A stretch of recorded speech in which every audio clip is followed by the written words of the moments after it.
او دا حدیث چې کوم حدیث درته بیانوم امام ترمذی امام دارمی دواړو روایت کړی دی. ښه نبی علیہ الصلوۃ والسلام که تاسو دا خیالي چې مونږ ستاسو چې کله سترګې پټې شي او قبر له لاړ شو بس خیر او خیریت به یو خلق به دعا مرا تکاو فلان دی والله ما او تابا په یو هفته کې ار چا نه هېریو چاته به یادم نه یو بیا چې څوک وو دلته په ځمکه باندې به ګرځېدا او زما به ورسره تعلق و په پردو سوچونو باندې او دعاګانو باندې او په هغې باندې نظر مه کړئ په خپلو اعمالو باندې نظر وکړئ چې زه به دغې اعمالو سره آخرت لزم رب لا یزال به ما سره څه معامله کوه.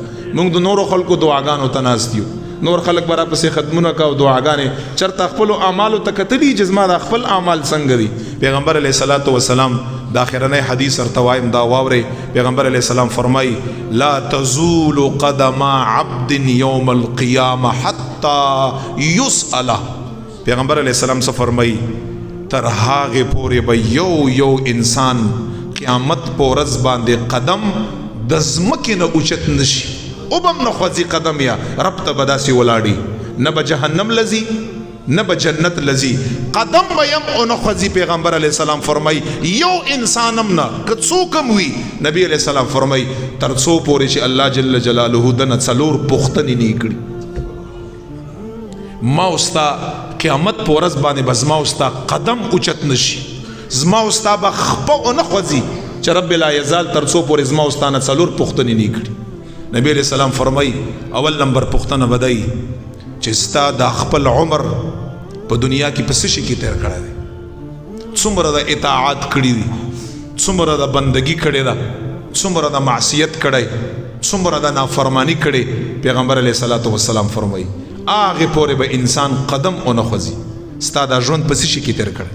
دویم نمبر نبی علیہ السلام فرمائی ستا چې کوم مال ګټلو دا مال د کوم ځای نه ګټلاو په کوم ځای کې دا خرچ کړو. پیغمبر علیه الصلاۃ والسلام فرمایي کوم ځای نه ګټلاو دا تا سره چې پیسې وي په دنیا کې دا تا کوم ځای نه راوړې وي آیا چې کوم ځای نه تا راوړې وي هغه ځای ټیکو بیا د په کوم ځای کې خرچ کړی وي چا لا ورکړی وي په چا باندې لګولې وي په نیکانو صالحانو که فاسقانو فاجرانو خو که په ګناهونو نافرمانیو که په نیکیو باندې کوم ځای کې را ګټلې دي په کوم ځای کې را خرچ کړي دي چې دا تپوس رب ما او تا نه نه کړی.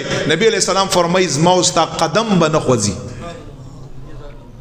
او بیا دریم نمبر پیغمبر علیہ الصلوۃ والسلام فرمایي نبی علیہ الصلوۃ والسلام مبارک به علماء ته فرمایي ستاسو له چې ما کوم علم در کړو په دنیا کې تاسو په هغوی باندې څومره عمل کړی دی هیڅوک هم الله تعالی نه پرېږدي تا څومره عمل کړی په هغې باندې یعنی خامخا ما تعالی علم در کړی دی علم فضیلت ما در کړو عزت ما در کړو احترام ما در کړو ته به صرف د خلکو په مخ کې داسې پاک پاک کېدي که ستا خلوت هم پاکو ته به چې رب سره یوازې شوي هغه هم ستا یو جلوت دی یو خلوت دی. جلوت ویل کېږي د خلکو په منځ کې نو خلکو په منځ کې خو هر څوک پاک دی هر څوک نیکۍ خبره کا هیڅوک ګناه په طرف باندې نه ځي.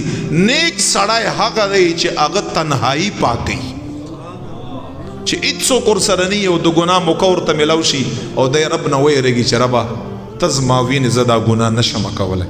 نبی علیہ السلام فرمایي ستا د علم متعلق به تا نه تپوس کوي. نو دی وجنا عمر د پس شي کې تیر کړای. دویم نمبر مال د پسنګ غټلای. دریم نمبر پس شي کې دا خرچ کړای. څلورم نمبر چې دا کوم علم ما در کړای ستا علم باندې څومره عمل کړی دی چې دا تپوسونه رب لا یزال ما او تا نه څو پوری نی کړي یو کس نه یې نی کړي. پیغمبر علیہ السلام فرمایي لا تزول قدم عبد یوم القیامه د یو بنده قدم د خپل ځای نه خوځېدی نشي.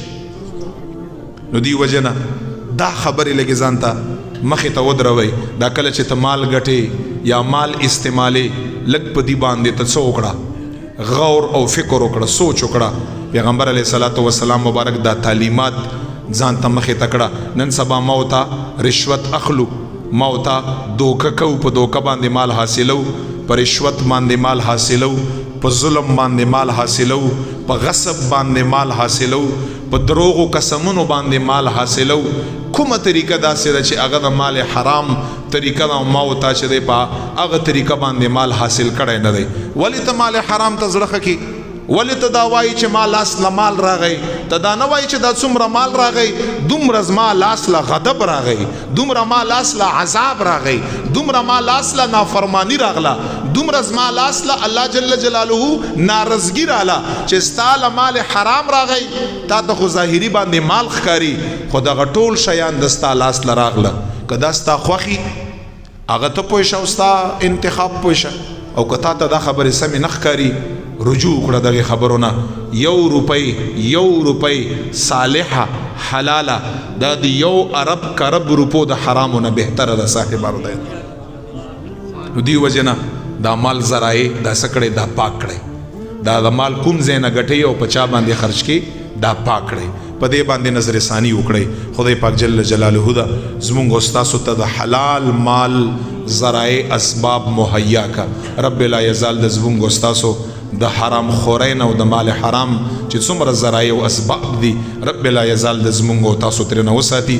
او چې کوم ما او تا کړی دی بس هر انسان ته پته ده الله جل جلاله ته څه وکړئ، الله جل جلاله ته رجوع کړئ او پاینده کې چې کومې د مال حرام طریقې دي هغې نه اجتناب وکړئ. خدای پاک جل جلاله د موږ له د اجتناب او د رجوع توفیق راکا.